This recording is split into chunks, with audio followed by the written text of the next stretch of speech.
오늘 말씀의 주제는 너는 나보다 의롭도다 라고 하는 그 말씀입니다. 너는 나보다 의롭다. 이 표현을 창세기에 있는 말씀으로 하면은 너는 나보다 옳도다 라고 하는 그런 의미가 됩니다. 너는 나보다 옳도다. 여러분, 이 말씀은 유다가 며느리 다말의 행음을 듣고 그를 불사르려고 할 때에 도장과 그 끈과 지팡이를 보여줍니다. 그것은 유다 자신의 것으로 하나님의 언약을 지키지 않는 자신의 죄, 도덕적인 행음을 한 당사자로서의 죄과 그리고 며느리를 창녀로 취급한 죄악의 상징물이 도장과 그 끈과 지팡이입니다. 이것을 본 유다는 바로 자신의 죄를 고백합니다. 너는 나보다 옳도다. 이 유다의 죄의 고백이면서 동시에 이것이 다말의 신앙이죠. 다말은 하나님의 언약을 기억했습니다. 그 유다의 집안에서 자신은 시집을 가고 그리고 거기서 반드시 죽으리라. 그 결심을 했고 그리고 율법의 언약에 따라서 그것을 지키려고 그렇게 한 거죠. 한 여인이 자신의 몸을 내어주고 그래서 어떻게 보면 불의한 생명을 품고 있었다는 것, 그 자체가 어떻게 보면은 자신의 생명을 다 위임하고 위탁한 그 모습이라고 할 수 있습니다.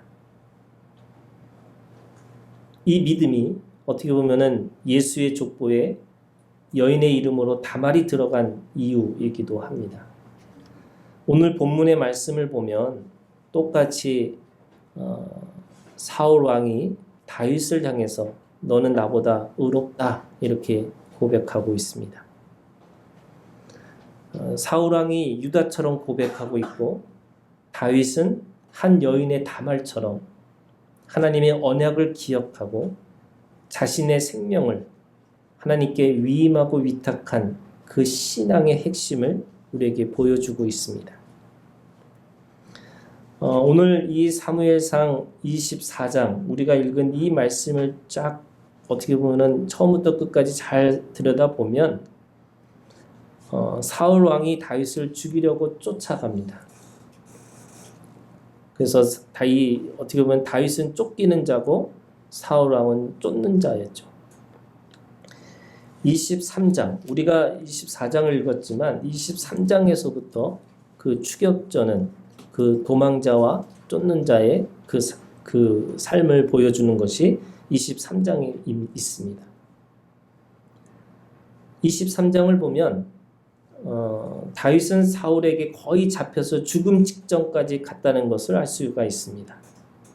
이 광야가 십광야라고 하는 곳인데 이 광야에서 살고 있는 그런 사람들이 사울에게 그가 숨어있는 장소를 정확하게 밀고를 합니다. 그래서 다윗의 고백처럼 시편에 있는 고백이죠. 여호와의 나의 대적이 어찌 그리 많은지요. 일어나 나를 치는 자가 많으니라. 단순하게 사울 왕이 나를 치는 것뿐만 아니라 그 주위에 있는 사람 누구도 도와줄 사람이 없다고 고백하고 있는 겁니다. 사방이 적들입니다. 도망갈 수 없을 정도로 여기저기에도 대적자들이 많아가지고 이 시편에 있는 이 고백에 보면은 자신의 적들이 1000만인이라고 얘기합니다. 우리가 기억하고 있는 것처럼 다윗이 죽인 자가 10,000만이고 사울은 1000이라고 그러는데 이 10,000이라고 하는 이 10,000명을 죽인다 할지라도 1000만인까지 죽일 수가 없는 거죠. 무슨 말이냐? 적들이 많아도 너무 많다는 겁니다. 이게 어떻게 보면 그 당시에 쫓기고 있는 다윗의 심정을 고백하고 있는 것입니다. 그리고 23장 26절을 보면 23장 26절에 말씀이 그렇게 나옵니다. 사울이 산 이쪽으로 가매 다윗과 그의 사람들은 산 저쪽으로 가며 다윗이 사울을 두려워하여 급히 피하려 하였으니 이는 사울과 그의 사람들이 다윗과 그의 사람들을 에워싸고 잡으려 함이었더라. 거의 이제 잡히는, 손만 이렇게 뻗으면 잡을 수 있는 그런 상황이 왔다고 하는 겁니다. 그런데 거의 그 잡히는 순간에 전령이 옵니다. 전령이 와서 뭐라고 했냐면, 지금 다른 곳에서 블레셋 사람들이 이 자신의 땅을 침입을 했다는 거예요. 그러니까 지금 이제 가서 바로 잡기만 하면 되는 그 상황 속에서 지금 어떻게 보면은 거의 다 잡을 수 있는 순간에 갑자기 다른 적들이 쳐들어왔다고 하니까 그쪽으로 갈 수밖에 없었습니다. 그래서 그곳을 아예 지명을 정한 겁니다. 28절에 있는 말씀에 보면 23장 28절입니다. 이에 사울이 다윗 뒤쪽 길을 그치고 돌아와 블레셋 사람들을 치러 갔으므로 그곳을 셀라 하마느곳. 그러니까 이게 뭐냐면 굉장히 이 잡힐 수 있는 거의 순간, 거의 이제 죽음의 직전까지 가는 그 장소를 셀라 하마느곳이라고 그렇게 불렀다라고 얘기합니다. 이 말의 뜻은 도주의 바위라는 뜻입니다. 이 도주의 바위라는 것은 이 다윗의 입장에서는 그것이 구사일생, 그죠? 천우신조의 장소지만 사울에게는 오호 통제라, 뭐 어떻게 보면 만시지탄이라고 하는 가장 자기의 인생에서 가장 한스러운 장소가 바로 이 셀라 하마느곳이라고 할 수도 있죠. 왜냐하면 자신이 가지고 있는 자신의 원수가 다윗이었기 때문에 그런 겁니다. 그리고 나서 24장을 읽어보시면 다시 추격전이 시작됩니다. 그러니까 블레셋 사람들이 쳐들어온다고 해서 거의 잡을 뻔한 그 상황에서 다시 물러나가지고 이제 블레셋 사람을 치러 갔는데 깜짝같이 없어진 거예요. 그래서 다시 옵니다. 다시 오는데 그 다시 와갖고 한 1절에 있는 말씀에 보면 사울이 블레셋 사람을 쫓다가 돌아오매 어떤 사람이 그에게 말하여 이르되 보소서 다윗이 엔게디 광야에 있더이다 이렇게 얘기합니다. 또 이제 이렇게 사람들이 와서 얘기한 거죠. 여러분 왜 사람들이 와서 얘기할까요? 당연히 상금이 있었겠죠. 현상금입니다. 그러니까 그렇게 알려주는 사람들한테 내가 상금을 내리겠다. 이게 이제 어떻게 보면은 모든 사람들이 다 아는 거예요. 그 사울 왕의 이 적은 원래 블레셋 사람이어야 되는데 다윗이라고 생각하고 있는 거죠. 그렇기 때문에 사람들이 와서 다윗이 어디 있는 것인지를 정확하게 찍어줍니다. 그리고 거기에 3,000명을 데리고 갑니다. 어떻게 보면은 이 다윗에게는 사람이 많아봤자 한 600명 정도 된다는 거거든요. 그러니까 3,000명 대 600명. 이제 거의 이제 끝까지 추적해갖고 잡겠다라고 하는 의지가 그 안에 있습니다. 그런데 3절에 있는 말씀에 보면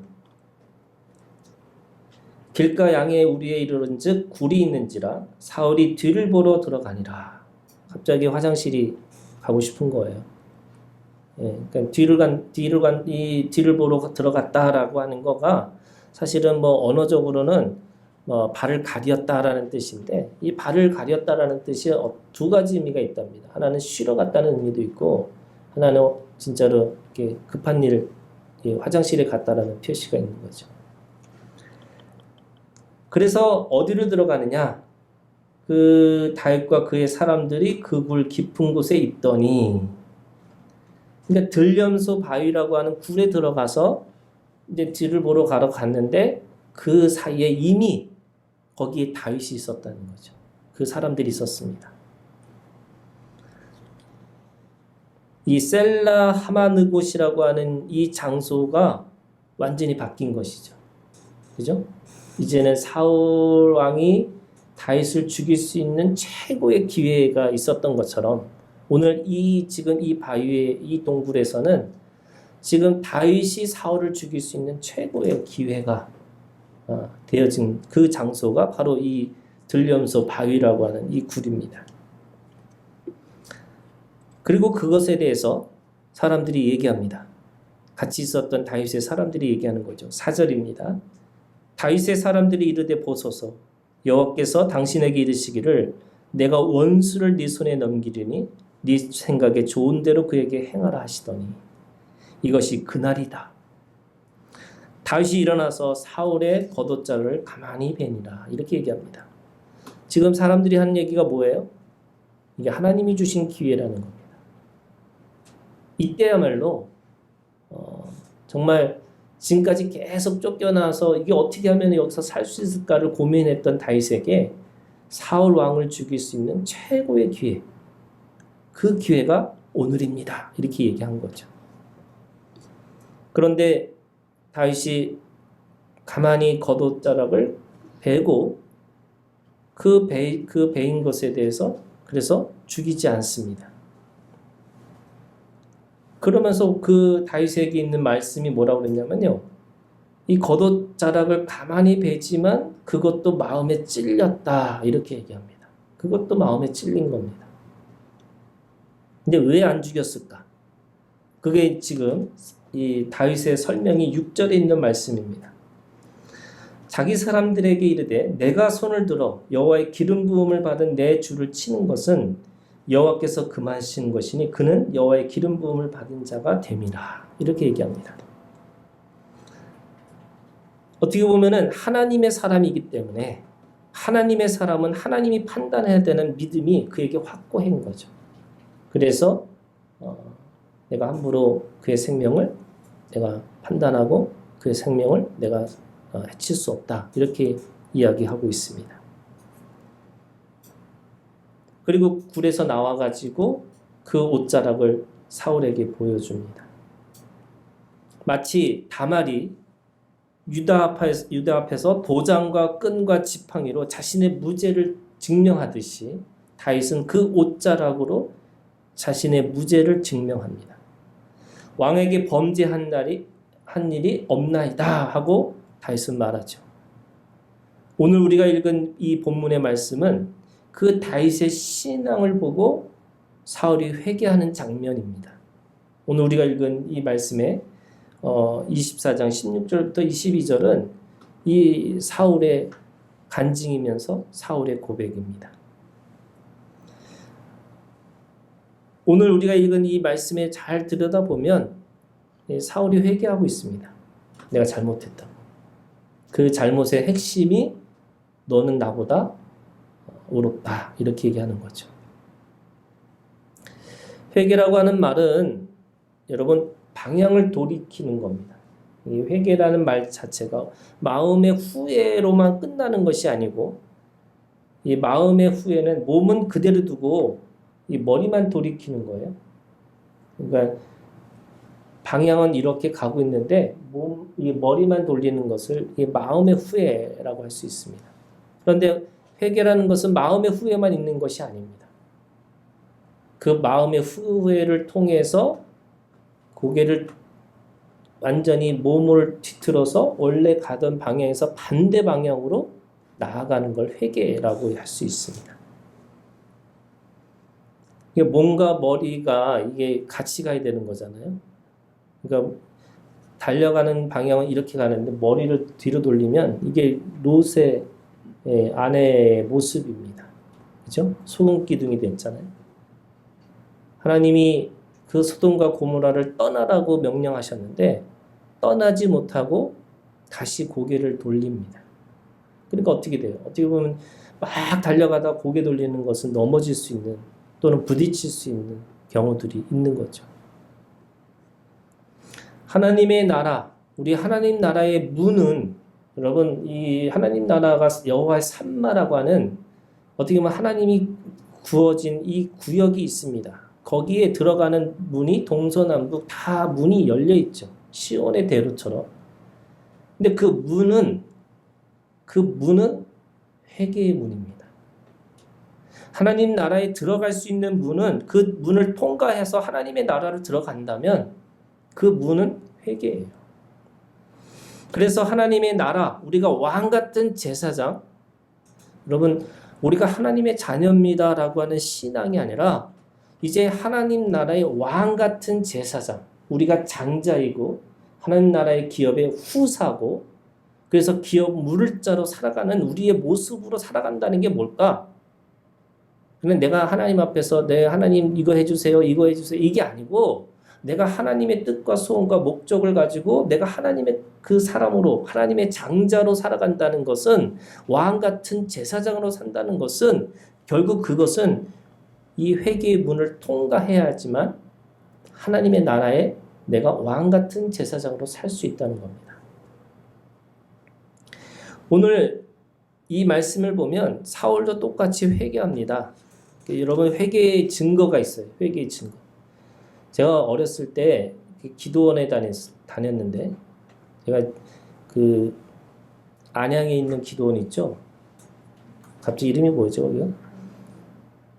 갈매산 기도원. 제가 고등학교 때 갈매산 기도원을 그렇게 많이 갔었어요. 네. 근데 거기 갈매산 기도원에 가서 이렇게 설교를 듣는데 그 한 분이 그런 얘기 하더라고요. 회개의 증거는 이 물이 나와야 된대, 물이. 첫 번째 눈물이 나와야 되고, 그 다음에 두 번째 이 콧물이 나와야 된대요. 예. 막 울면서 이 콧물까지 나와야지 이게 진정. 거기다가 세 번째 이 땀이 흘려야 된다. 이 땀이 흘려야지 내가 얼마나 이 마음으로부터 내가 진정한 회개가 있는지, 뭐 이렇게 얘기하는 거예요.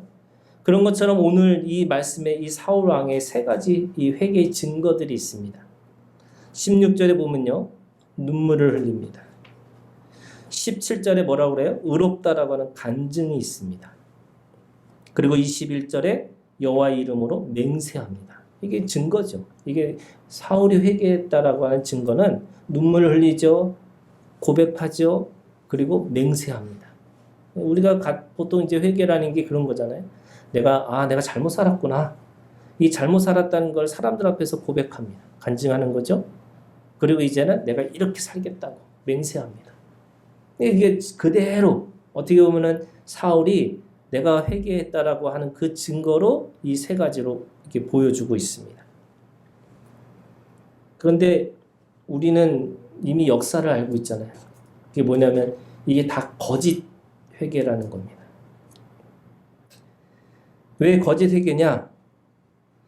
어떻게 보면은 26장을 가면 25장, 26장을 쭉 읽어보면 다시 세 번째 다윗을 죽이려고 출정을 하는 겁니다. 그러니까 26장을 이렇게 보시면요, 26장 1절에 보세요. 10사람이 기브에 와서 사울에게 말하 이르되 다윗이 광야 앞길라 산에 숨지 아니하였나이까 하매 사울이 일어나 십광야에서 다윗을 찾으려고 이스라엘에서 택한 사람 3,000명과 함께 십광야로 내려가서 다시 가는 거죠. 예. 아니, 회개했으면 이제 더 이상 다윗을 쫓아가지 않을 거 아니에요. 그런데 조금 시간이 지나니까 다시 생각이 나는 거죠. 저 원수를 잡아서 죽여야 되는데. 그래서 다시 출정하는 겁니다. 아니, 눈물도 흘렸죠. 간증도 했죠. 그리고 내가 분명하게 하나님 앞에 여호와의 이름을 가지고 맹세했는데 왜 지금 이 사울은 다시 또 돌아갈 수밖에 없을까? 이게 어떻게 보면 구원에 이르지 못하는 회개고, 우리에게 주시는 말씀은 구원에 이르는 회개를 하라고 살아가라고 말씀하고 있는 것인데, 그러면 구원에 이르는 회개가 무엇일까? 오늘 이 구원에 이르는 회개까지 가기 위해서 반드시 한 가지가 더 필요하다고 얘기하는 건데요. 그게 뭐냐면 마음의 찔림입니다. 사울이 가지고 있지 못한 회개의 본질, 그 본질이 뭐냐? 바로 마음이었고, 그래서 회개라는 것이 마음의 어떤 내가 잘못했구나라고 후회가 아니고 자기 마음의 죽음, 자기 부인이라고 하는 자기의 마음의 죽음을 경험하고 있어야 된다는 거예요. 그게 뭐예요? 마음의 찔림이에요. 근데 여러분, 오늘 우리가 읽은 말씀은 사울 왕의 회개거리의 말씀이지만 오늘 우리가 잘 보면요, 그 사건은 다윗의 마음의 찔림으로부터 시작합니다. 저는 이게 오늘 이 다윗의 회개가 있었다는 거예요. 이 다윗의 회개로부터 시작하는 거예요. 다윗은 회개의 사람입니다. 그 회개가 성경에서 말하는 공의와 정의라고 한다면, 여러분 아모스 선지자가 그랬잖아요. 오직 정의를 물같이 공의를 마르지 않는 강같이라고 하는 그 메시지를 우리가 기억한다면, 우리가 보통 그런 거죠. 공의와 정의라고 하는 것은 사회적인 약자를 위해서 또는 우리가 사회적 관계의 바름과 판단을 요구하는 것처럼 보입니다. 그래서 사울왕의 회개하는 모습과 비슷한 거죠. 왜냐하면 내가 잘하겠다, 내가 너보다 의롭다, 그래서 내가 하나님의 이름으로 맹세한다고 해서 공의와 정의의 행위를 하는 것을 우리는 저 사람이 회개했구나 라고 볼 수 있는 것처럼 생각하는 건데, 사실은 그게 본질의 변화가 아닌 거죠. 그 본질의 의미가 마음이었어요. 마음. 다윗은 하나님과의 관계에서도, 그죠? 어떻게 보면 하나님의 관계가 뭐예요? 이 왕으로 이 사무엘에게 기름 부으심을 받을 때도 그 하나님이 뭐라고 말씀하시냐면, 하나님은 외모를 보시지 않으시고 사람의 중심을 보신다, 이렇게 얘기하세요. 원수의 싸움에서도, 그게 누구예요? 골리앗의 싸움에서도 어떻게 보면 하나님에 속한 전쟁은 칼과 창과 이 방패로 싸우는 것이 아니고 어떻게 보면 하나님의 뜻으로, 하나님의 그 믿음으로 구원을 얻는다, 이렇게 얘기하는 거죠. 그 다음에 친구와의 우정이라고 하는 그 우정 안에서도 언약이라고 하는 믿음이 있어서, 이게 뭐냐면 다 중심이에요. 다윗은 어떤 상황, 어떤 관계 안에서도 중심을 잃어버리지 않았습니다. 그래서 중심의 마음이 하나님과 합한 마음이라고 어떻게 보면 바울이 그렇게 해석합니다. 하나님의 마음을 가지고 있다는 말은 회개하는 사람이라는 뜻이에요. 여러분 성경에서 말하는 의는 단순한 사회적 관계 약자의 소수를 보호하고 그들의 권리를 지켜주고, 그런 어떤 우리가 가지고 있는 어떤 공의롭다, 정의롭다, 의롭다 이런 뜻의 의미, 그 이상의 의미를 갖고 있는 것인데, 그게 뭐냐면 하나님과 관계하고 있다는 거예요. 그게 의예요. 근데 관계하는 그 의라고 하는 것은 어디서부터 오는 거냐? 여러분 이게 회개하는 마음이에요. 이게 마음의 찔림입니다. 우리나라에서 여러분 가장 유명했던 책 중에 하나가 정의란 무엇인가라는 책이었어요. 거기에 보면 행복과 자유와 미덕이라고 하는 기준으로 이게 어떻게 우리가 정의를 추구하고 살 것인가, 뭐 이런 이야기를 합니다. 근데 이거는 세상적인 얘기인 거죠. 사람이 어떻게 행복할 수 있지? 어떻게 자유를 가지고 있을지? 어떻게 미덕을 가지고 우리가 살 수 있을까? 근데 성경은요, 완전히 이 행복과 자유와 미덕에 반대되는 개념을 가지고 우리에게 뭐라고 말씀하냐면, 이게 공의와 정의라는 거예요. 뭐냐면 고난, 복종, 십자가예요. 세상이 가지고 있는 정의의 기준과 우리가 하나님이 가지고 있는 기준이 달라요. 그러면 다윗의 회개가 뭘까요? 여러분 왜 사울보다 다윗이 의로울까? 그 말씀이 24장 5절에 있는 말씀처럼, 그리한 후 사울의 옷자락을 뱀으로 말미암아 다윗의 마음이 찔려라고 하는 거예요. 마음의 찔림이 진정한 회개의 본질이라고 한다면, 다윗은 그의 사람들이 지적한 것처럼 사울을 죽일 수 있는 정당성과 조건을 충분히 가지고 있었죠. 왜? 죽이려고 했으니까. 그리고 그를 죽여야지만 자신이 왕이 될 수 있었으니까. 그래서 사람들은 그냥 죽일 수 있는 기회입니다, 이렇게 얘기하지 않았어요. 하나님이 준 기회라고 얘기합니다. 그러니까 당연히 이거는 죽이는 것은 하나님의 이름으로 죽일 수 있다라고 생각합니다. 그런데 죽이지 않아요. 오히려 그 옷자락을 베면서 자신의 마음의 찔림을 느낍니다. 왜 그럴까? 사울왕은 하나님의 사람이었고 하나님의 판단이 남아있었고 하나님이 그를 버렸다는 확신이 아직 없었기 때문에 그는 주저한 거죠. 다 죽일 수 있을 거라고 정당성을 가지고 있음에도 불구하고 스스로 다시 물어보는 겁니다. 이게 정말 하나님의 뜻인가? 여러분, 하나님의 나라의 용사는 말씀의 검을 가지고 있습니다. 근데 여러분 그 검을 함부로 사용하면 오히려 하나님 나라에 방해가 되고 걸림돌이 될 수 있습니다. 그 검을 잘 사용하는 것이 뭐냐? 여러분 이게 마음의 찔림이라는 칼집이에요. 우리가 칼이라고 하는 말씀의 칼을 갖고 있다면 회개의 마음의 칼집을 가지고 사용하고 있으셔야 되죠. 하나님이 판단하시는 것이 무엇인가? 하나님의 기준이 무엇인가? 살아있다는 말은 마음의 중심은 그 하나님께서 도대체 어떻게 그렇게 말씀하고 있을 건지를 늘 들여다보고 있어야 되는 거죠. 아무리 그것이 정당하고 아무리 그것이 기준이라고 할지라도 과연 그것이 하나님의 것인가? 라고 다시 물어봐야 된다는 거예요. 그게 살아있는 마음이고요. 그게 깨어있는 마음이고요. 온유하고 겸손한 마음이죠. 여러분 우리의 마음이 살아있으셔야 돼요. 우리의 마음이 늘 깨어 있으셔야 돼요.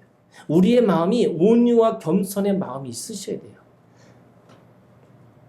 사도행전 2장 37절에서 42절까지 말씀을 보면 그 세 가지 마음의 단계를 우리에게 설명하고 있는 거예요. 여러분 초대교회는 엄청난 사건이 일어난 거죠. 한 번 설교할 때마다 3,000명이 돌아오고요. 한 번 설교할 때마다 5,000명이 돌아옵니다. 그런데 그냥 돌아온 게 아니에요. 그들이 그냥 돌이킨 것이 아니고 그들의 속에서 아주 분명한 회개의 그 마음들이 하나하나 있었어요. 사도행전 2장에 있는 이 말씀을 잘 보시면요. 이 교회가 세워지는 장면인데 특별히 우리가 읽지는 않았지만 이 42절에 그들이 사도의 가르침을 받아 서로 교제하고 떡을 떼며 오로지 기도하기를 힘쓰니라를 뒤에 43절에서부터 다시 설명을 합니다. 그게 도대체 무슨 일인지. 특별히 44절, 45절에 읽어보면 믿는 사람이 다 함께 있어 모든 물건을 서로 통용하고 또 재산과 소유를 팔아 각 사람의 필요를 따라 나눠줬다. 이렇게 얘기합니다. 여러분 이 말씀은요. 칼 막스라고 하는 공산주의의 어떤 사상의 이 좌표를 가지고 있는 이 사람이 시작했던 사람이 이 말씀의 초기 작품을 보면 어떻게 보면은 이 말씀을 따라서 어떻게 하면 이런 세상을 갈 수 있을까라고 꿈꾸었던 이 말씀입니다. 보세요. 물건을 서로 통용하죠. 재산과 소유를 팔아서 각 사람의 필요를 따라 나눠줬죠. 이게 낭만적 공산사회, 이게 공산주의 사회 이렇게 얘기합니다. 근데 여러분 21세기 역사는 공산주의의 실패와 공산주의라는 이데올로기의 종말을 고했죠. 이미 끝난 거예요. 여러분 공산주의가 낫냐, 자본주의 그거 이미 역사적으로 증명이 된 겁니다. 그런데 왜 실패했을까? 왜 그들이 그것은 어떻게 보면 굉장히 좋은 거, 어떻게 보면 초대교회가 가지고 있는 모습이고 우리 교회가 늘 어떻게 보면 초대교회로 돌아가야 된다고 얘기하면서 어떻게 하면 그렇게 살 수 있을까라고 생각하는데 왜 그들이 그렇게 실패할 수밖에 없었을까? 행위를 본 거죠. 철저하게 그들이 가지고 있는 행위예요. 뭐예요? 똑같이 눈물을 흘리고요. 똑같이 나보다 네가 더 의롭다라고 하는 간증도 있죠. 그리고 하나님의 이름으로 맹세도 하는데 뭐가 없어요? 마음이 없어요.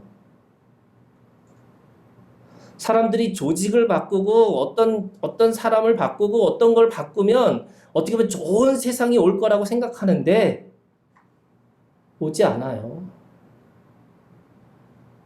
마음이 변하지 않으면, 마음의 생각이 바뀌지 않으면 아무리 좋은 행위도요, 나중에 보면 결국 욕심과 욕망입니다.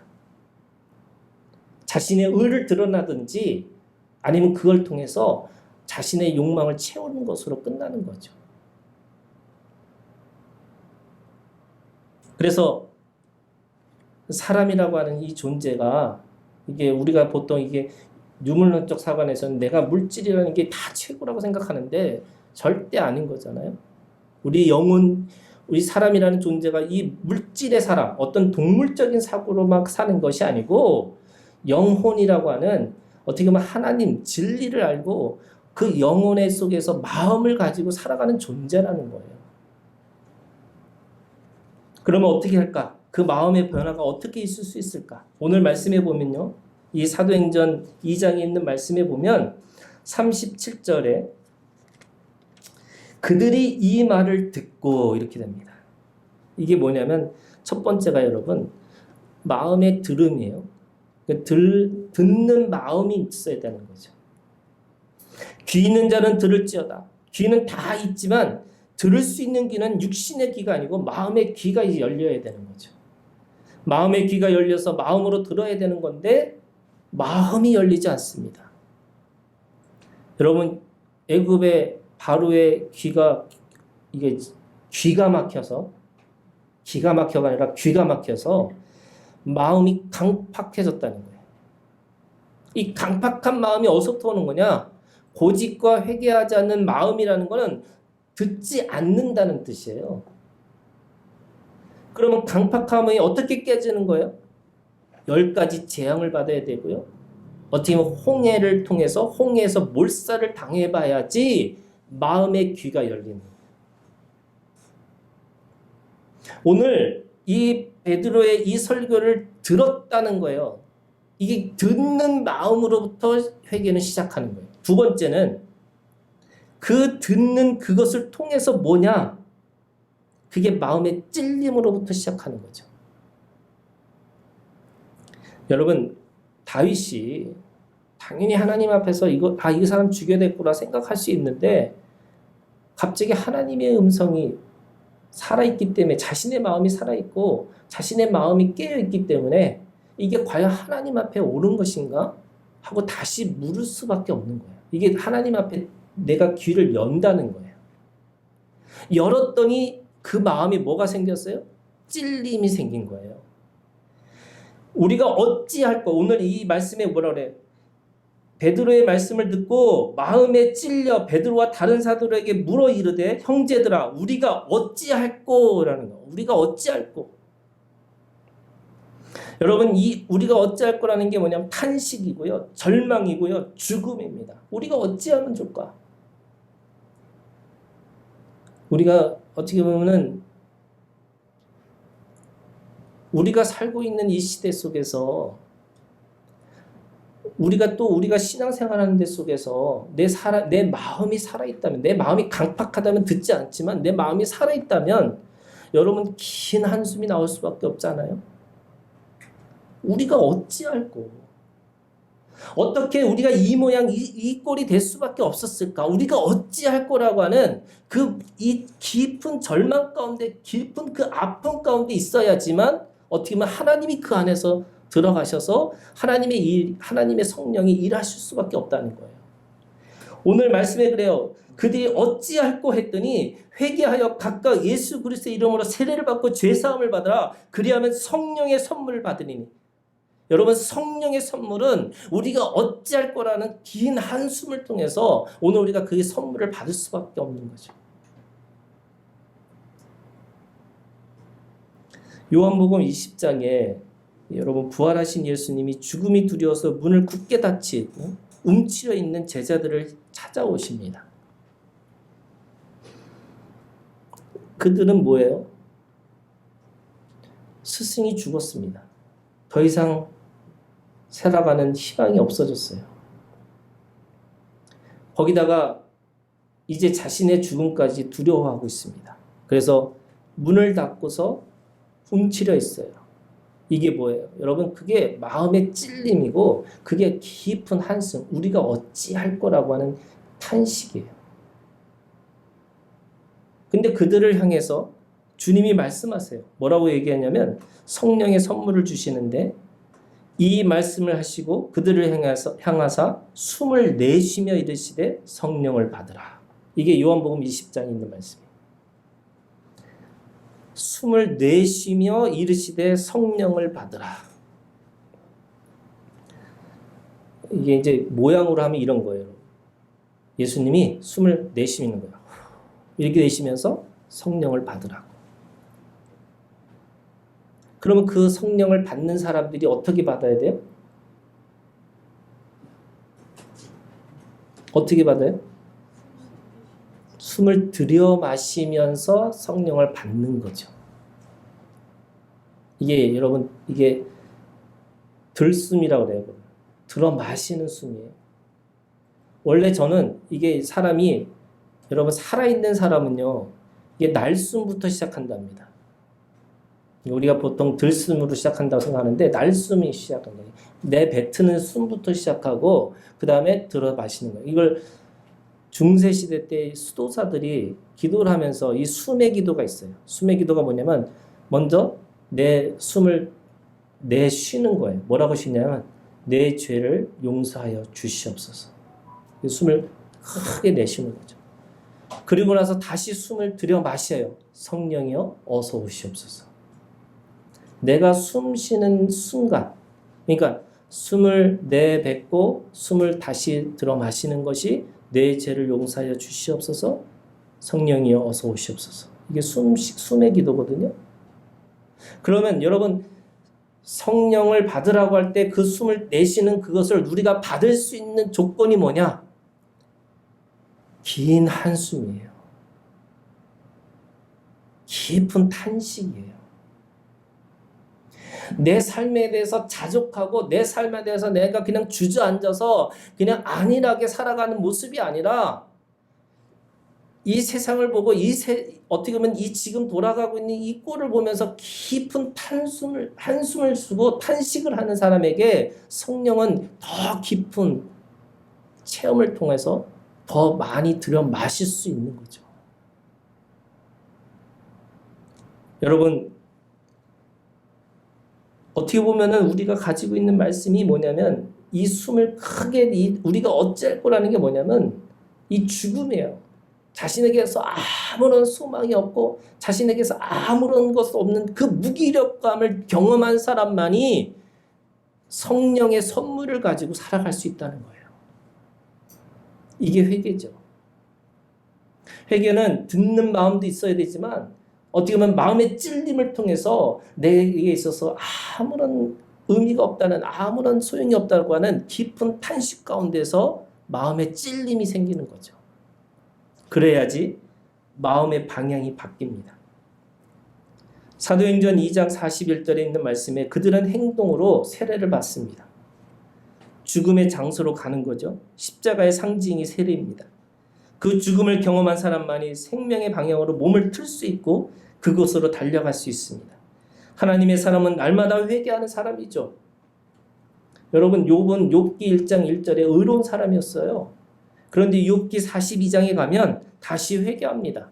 뭐라고 회개하냐면 그러므로 내가 스스로 거두어들이고 티끌과 재 가운데서 회개하나이다. 티끌과 재 가운데라는 게 뭐예요? 여러분 티라는 게 엄청 작은 거예요. 재라는 게 그냥 어떻게 보면 그냥 먼지 같은 거예요. 근데 티끌과 재 가운데서 회개한다는 게 뭘까? 그렇게 작은 것 속에서도 그 작은 죄라고 생각하는 것이라 할지라도 회개거리가 된 거예요. 그 회개거리는 정확하게 얘기하면 그런 거죠. 욥은 자기네 죽음 가운데서 그 죽어서 하나님이 만날 수 있으면 그때 가서 자신의 의라고 하는 것을 분명하게 증명할 수 있을 거라고 생각했는데 이게 아니었구나. 하나님이 오늘 우리 가운데서도 계시고 내 이 아픈 이 몸 가운데서도 주님은 나와 함께 계시는구나. 내가 왜 그걸 몰랐지? 내가 왜 그것을 알지 못했을까라고 하는 회개의 거리가 생긴 거예요. 그 착각과 오해죠. 하나님에 대한 착각과 오해, 작은 오해죠. 작은 착각이지만 그것이 회개거리가 된 거예요. 여러분 성경에 있는 말씀에 보면 여러 가지 이 죄 중에 이 죄 중에 하나가 무지의 죄가 있어요. 무지의 죄. 모르는 지식을 무지라고 그러는데 그 무지의 죄도 있어요. 잊어버리는 지식이 망지라고 그러는데 그 망지의 죄도 있어요. 착각하는 지식을 맹지라고 그러는데 그 맹지의 죄도 있어요.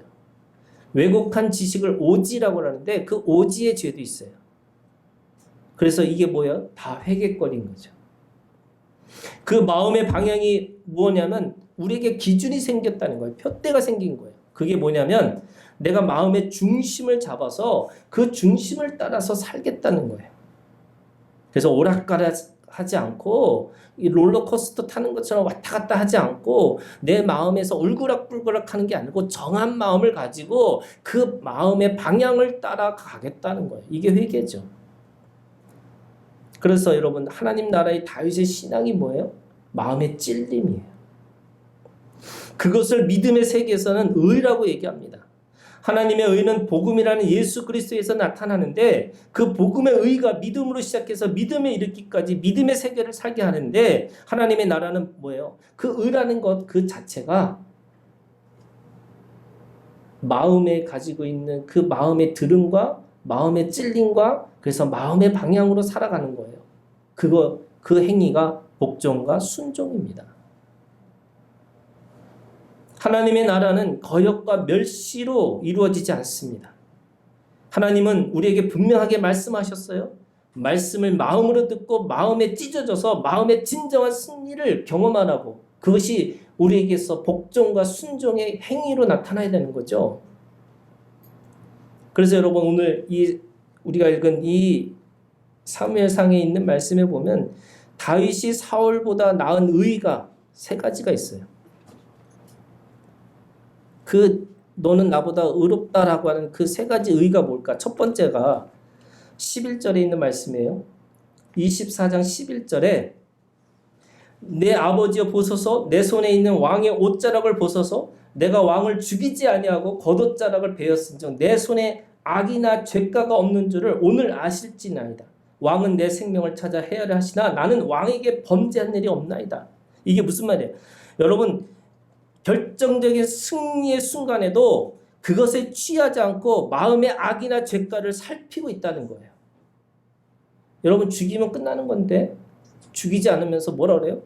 내가 죄가 없습니다.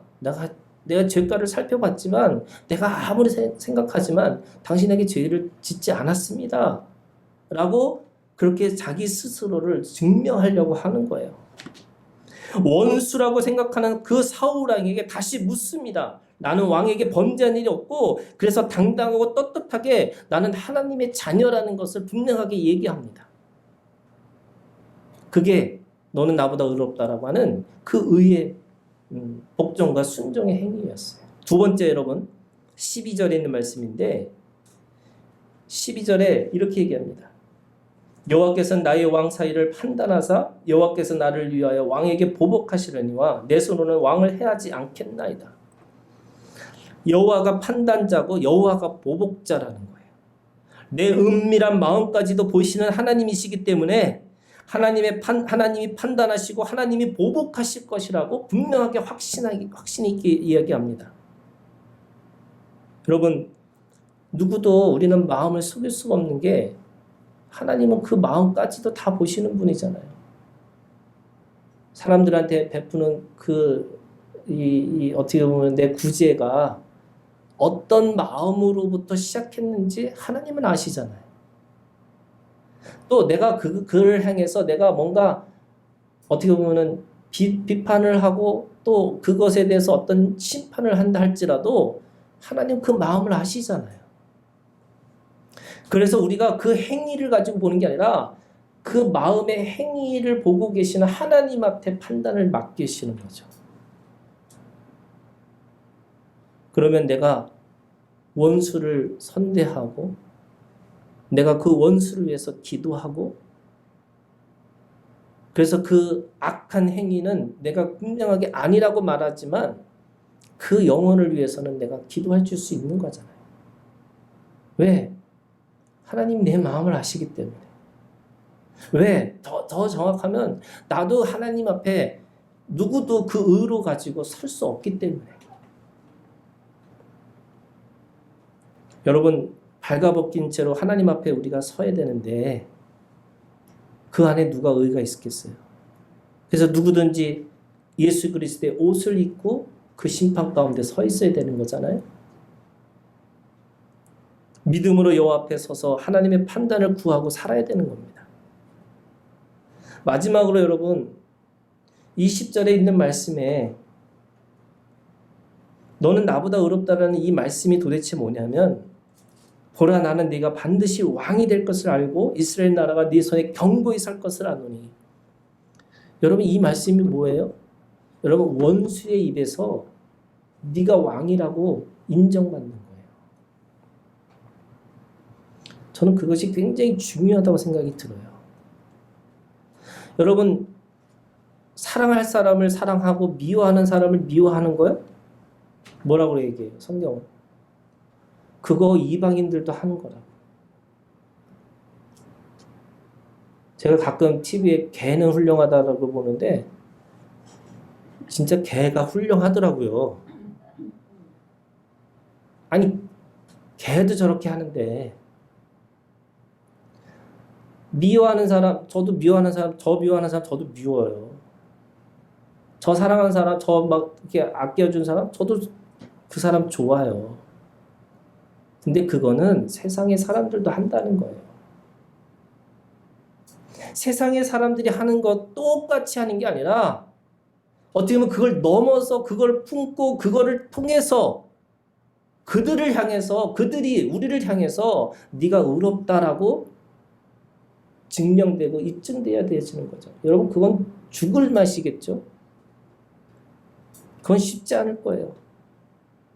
원수가 나를 인정한다고요? 그런데 오늘 말씀에 보면 이 불의한 권위자의 입으로 다윗을 진정한 왕이라고 인정합니다. 이스라엘에 왜 그 인정이 왜 중요하냐면 이스라엘은 12부족인데 12족속인데 12족속을 통합하기 위해서는 그 사울 왕의 인정이 굉장히 중요합니다. 불의한 권위자에게 위임을 받은 자여지는 거죠. 여러분 보복도 할 수 있고요. 개인의 복수도 할 수 있습니다. 그런데 하나님의 지도자가 된다는 것은 뭐냐? 그 지도자라는 것은요. 어떻게 보면 자신을 가지고 있는 그 반대편까지도 품고 살아야 되는 거예요. 그러면 하나님 나라의 지도자는 누구예요? 내가 사랑할 수 있는 사람이 아니라 나를 원수로 생각하는 사람을 위해서 축복해주고 그를 위해서 대신 죽어줄 수 있는 그것이 어떻게 보면 하나님 나라의 지도자가 되는 거예요. 왕 같은 제사장이요? 사람들이 왕 같은 제사장이라니까 내가 왕이야 하고서 자신들이 가지고 있는 어떤 그걸 가지고 계속 사람들한테 얘기하는 게 뭐냐면 이 바리새인들이 자기 스스로 하나님 앞에 선택받은 백성이라고 선민이라고 생각하고 다 정죄하고 심판하는 거예요. 그런데 성경에 있는 말씀에 뭐라고? 그들은 고집과 회개하지 않는 자들이라고. 고집이 뭡니까? 하나님의 나라의 선민, 하나님께 선택한 민족이 아니라는 뜻이 아니에요. 하나님의 선택한 민족이죠. 그런데 그 고집, 듣지 않는 마음이죠. 고집, 마음에 찔림이 없어요. 고집, 그것이 자신의 마음의 방향을 전혀 돌릴 생각이 없어요. 그러니까 어떻게 해요? 하나님이 그들을 치고 또다시 그 이방인들을 들어서 이스라엘의 그 민족을 치시겠다고 말씀하시는 거예요. 그래야지 어떻게 돼요? 마음도 말랑말랑해지고 말랑말랑해지면 들을 마음도 있고 그러다 보면 어느 날 순간에 하나님이 살아계신 하나님이기 때문에 그 마음에 찔림도 생겨서 하나님 앞에 돌아오는 거죠. 여러분 누가 권위자가 될 수 있어요? 이게 되게 중요한 얘기인데 여러분 누가 하나님 나라의 권위자가 어떻게 되냐? 불의한 권위자한테 인정받으셔야 돼요. 근데 권위자는 다 불의해요? 여러분 권위자는 다 불의합니다. 왜요? 내가 보기에 그렇습니다. 내가 보기에. 모든 권위자는 다 불의한 겁니다. 제가요 담임 목사 되기 전에 전도사 할 때는 담임 목사님들이 다 불의해 보였어요. 그래서 인자는 머리 둘 것이었구나. 그래서 내가 교회를 다녀야 되나 말이나 이거 심각하게 고민했어요. 그런데 제가 담임 목사 되고 보니까 교회를 하다 보니까 어떤 마음이 생기냐면 아 그때 그럴 수도 있었겠구나. 여기서는 여기 말하죠. 여기서는 여기 말하죠. 그래서 일로 가려고 저리로 가려고 그것도 못하겠고 오른쪽이냐 왼쪽이냐 저한테 묻는데 그 오른쪽 왼쪽을 말하는 순간에 오른쪽이 떠나나갈 것 같고 왼쪽 가면 오른쪽 왼쪽 나갈 것 같고 그래서 엉거주춤했더니 옛날에 제가 했던 그 욕했던 우리 목사님 그 모습이 나타나는 거예요. 아, 그랬었구나.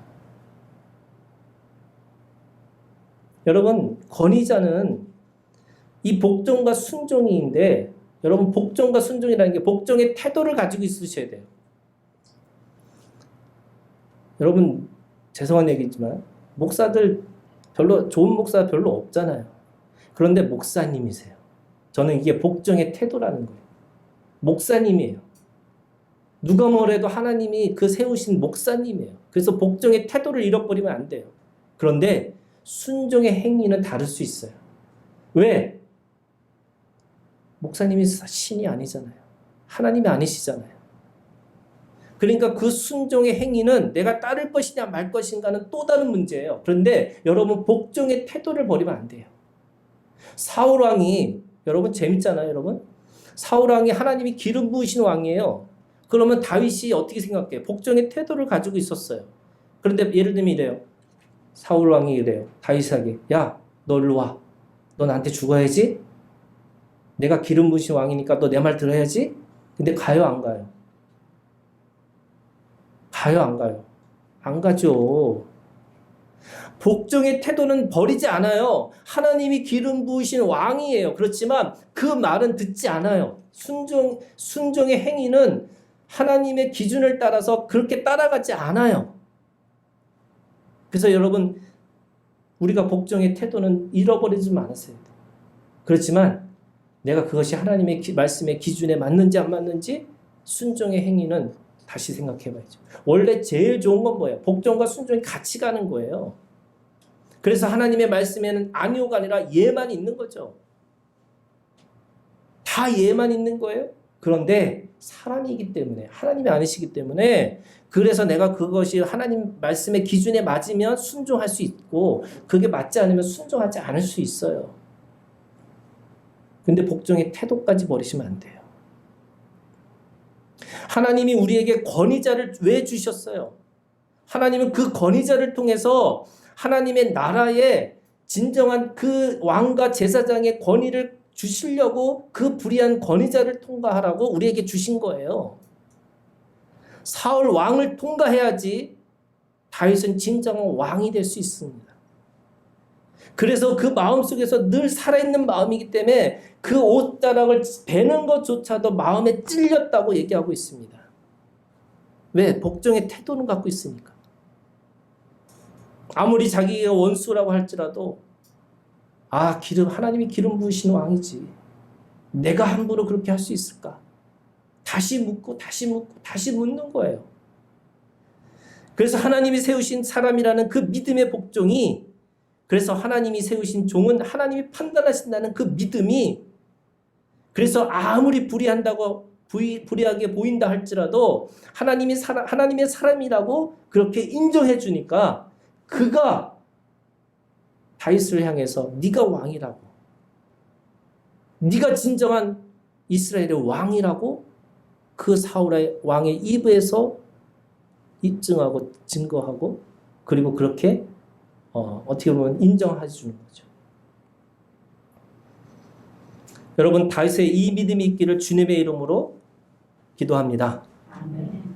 마음의 찔림이라는 회개의 신앙 안에서 하나님 나라의 권위를 세상의 권위자로부터 인정받고 승인받고 그 권위로 세상을 다스리는 여러분 하나님의 왕 같은 제사장들로 살아내기를 주님의 이름으로 부탁합니다. 기도하겠습니다.